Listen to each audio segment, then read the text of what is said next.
Vou trazer algumas reflexões aqui para a gente, né? O uso do soft power, da diplomacia, do diálogo, como tanta gente está pedindo aí, muita gente saindo da toca, né?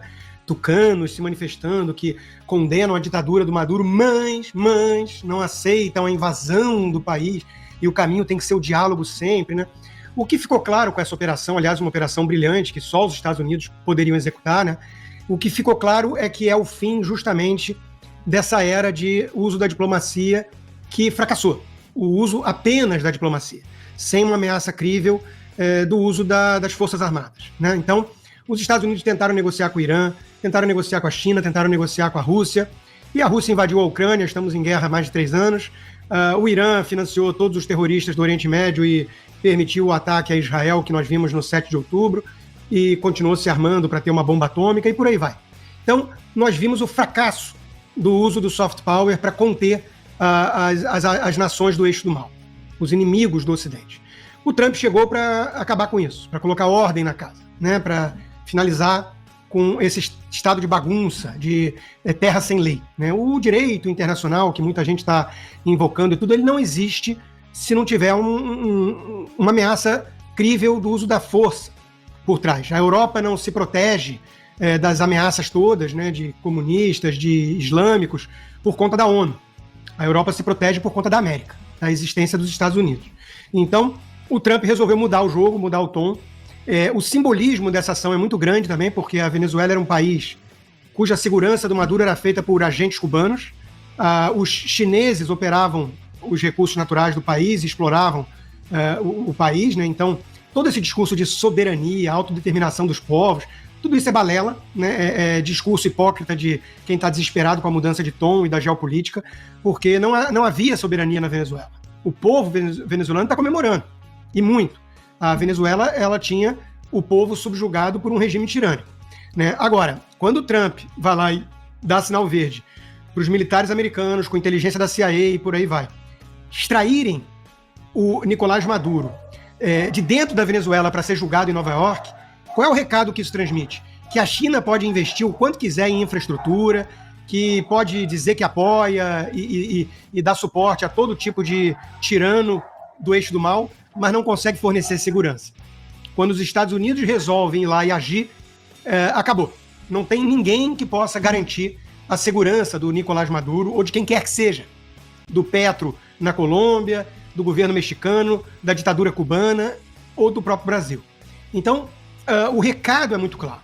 Não mexa, não provoque os Estados Unidos. Inclusive, o New York Times diz que uma das coisas que entraram na análise para autorizar a ação, que vinha sendo engendrada há meses, né, um trabalho de inteligência, não é uma coisa trivial.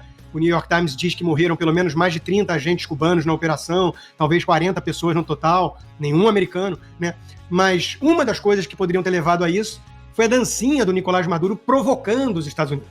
Então veja que o próprio Pete Hegseth, na primeira fala após a operação, ele lembrou daquela famosa expressão aqui nos Estados Unidos, né, do FAF, né, que é mais ou menos assim, ó, brinca com a gente que você vai ver o resultado. É mais ou menos isso, né? Provoca os Estados Unidos e você vai descobrir logo quais são as consequências disso. E foi o que aconteceu com Maduro. Então é um recado muito claro para todos os tiranos do mundo. Não tem China, não tem Rússia que possa protegê-los. Não tem ninguém que possa mantê-los seguros e protegidos, blindados dos militares americanos. Isso é, assim, um game changer. Isso é algo que muda o jogo geopolítico.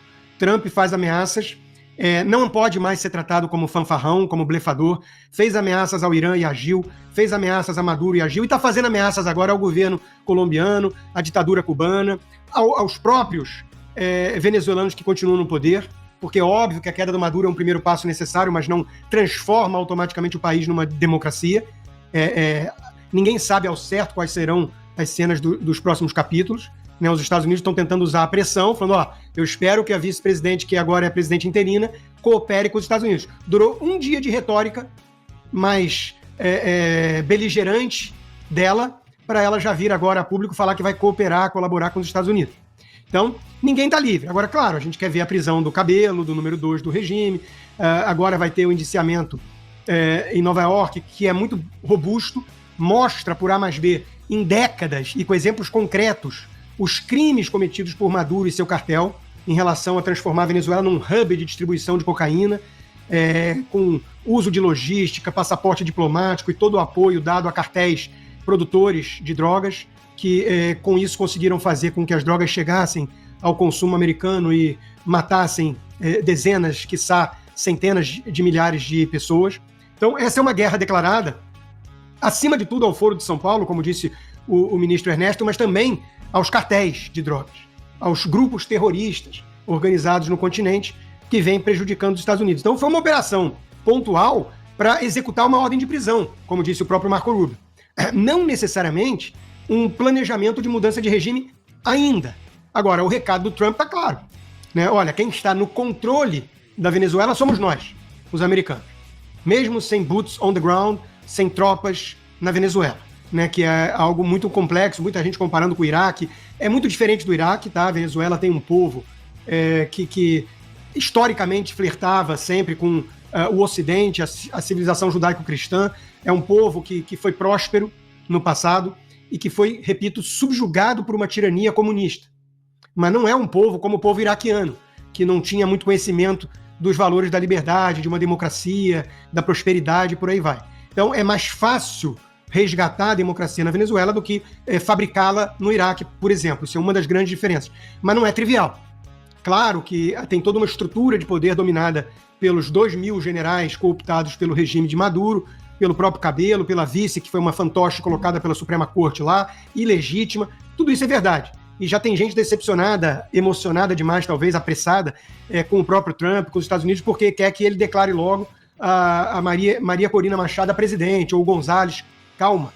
É preciso impedir uma guerra civil nesse momento. É preciso trabalhar com a estrutura que está em vigor no país e, claro, usar a ameaça crível de uso de violência, de operações cirúrgicas como essa, caso eles resolvam manter o que Maduro vinha fazendo no país. Então, nós vamos ter que aguardar com alguma paciência os próximos passos, mas não resta a menor dúvida que o povo venezuelano está feliz e restaurou a esperança, resgatou a esperança de um futuro melhor.